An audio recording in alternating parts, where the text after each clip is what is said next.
देश का राज्य कोई भी हो, लेकिन छा गया है योगी का बुलडोजर। बाबा का बुलडोजर के बाद आ गया शिवराज मामा का बुलडोजर। जिस राज्य में बीजेपी सरकार, वहां बढ़ी योगी के बुलडोजर की मांग। योगी का बुलडोजर देश में सबसे ज्यादा चर्चा में है। फांसी की सजा से बड़ी सजा है बाबा का बुलडोजर। यूपी में तो माफियाओं और अपराधियों में भगदड़ पहले से थी, लेकिन अब बुलडोजर की लोकप्रियता कई राज्यों में बढ़ने लगी है। योगी के सुल्तानपुर में रैली थी, उस दौरान ये बाबा का बुलडोजर वाला पोस्टर वायरल हुआ था। चुनाव के बाद मध्य प्रदेश की जनता की भारी डिमांड पर ऐसे पोस्टर वहां भी लगाए गए हैं, जिसमें लिखा है मामा बुलडोजर। बेटी की सुरक्षा में जो बनेगा रोड़ा, मामा का बुलडोजर बनेगा हथौड़ा। योगी की खींची लाइन पर बीजेपी के बाकी राज्यों के सीएम को चलने के लिए कहा गया है। योगी की जीत के बाद अमित शाह ने बुलडोजर प्लान बनाया है, जिसमें बुलडोजर सही जगह पर चला तो बीजेपी की जीत पक्की।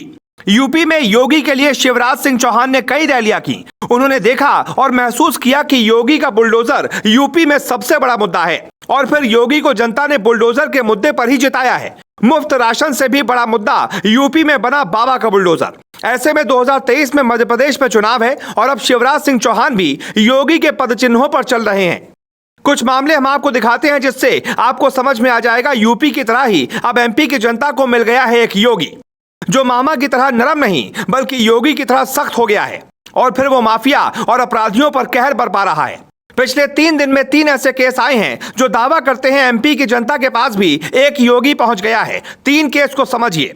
केस नंबर 1, 20 मार्च मध्य प्रदेश के श्योपुर में 1 घंटे में 3 घरों पर बुलडोजर चला। दरअसल नाबालिग से दुष्कर्म के आरोपी शाहबाज, रियाज और मोहसिन खान को कोर्ट ने जेल भेजा और शिवराज सिंह चौहान ने बुलडोजर चलवा दिया। केस नंबर 2, 21 मार्च सिवनी में 3 आरोपितों के घर पर बुलडोजर चला। युवती से सामूहिक दुष्कर्म के दोषी राहुल, हरिराम, निरपत, विकास और वीरेंद्र वर्मा को गिरफ्तार किया गया। राहुल, हरिराम और निरपत के घर ढा दिए गए। केस नंबर 3, 22 मार्च शहडोल में भी चला बुलडोजर। दुष्कर्म मामले में आरोपित शादाब खान के मकान पर मंगलवार सुबह से बुलडोजर चलने लगे थे। विरोध में महिलाएं भी सामने आई, लेकिन कोई रियायत नहीं देकर सरकार के मंसूबे साफ कर दिए गए।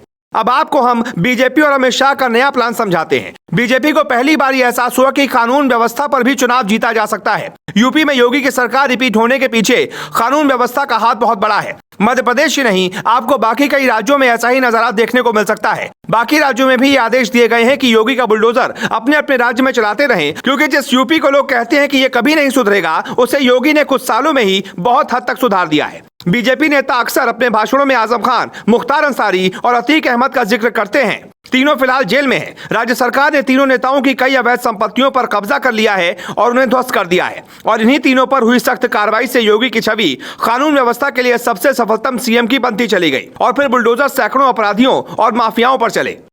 धीरे धीरे यूपी सुधरता चला गया। अपार सफलता की वजह से शिवराज सिंह चौहान का योगी से मुख्यमंत्री के मामले में काफी सीनियर होते हुए भी योगी का स्टाइल अपनाना तो ये बताता है कि यूपी को योगी पसंद है। साथ ही बीजेपी में भी योगी का कोई विकल्प नहीं है। राजनीतिक पंडित मानते हैं कि ऐसा करने से 1.5 साल बाद होने वाले चुनाव में मामा यानी शिवराज की छवि बेहतर होगी और बीजेपी चुनाव जीत लेगी। अब बीजेपी का नया सिंबल बुलडोजर बनता जा रहा है। योगी आदित्यनाथ का कद भी बढ़ता जा रहा है। Bureau report.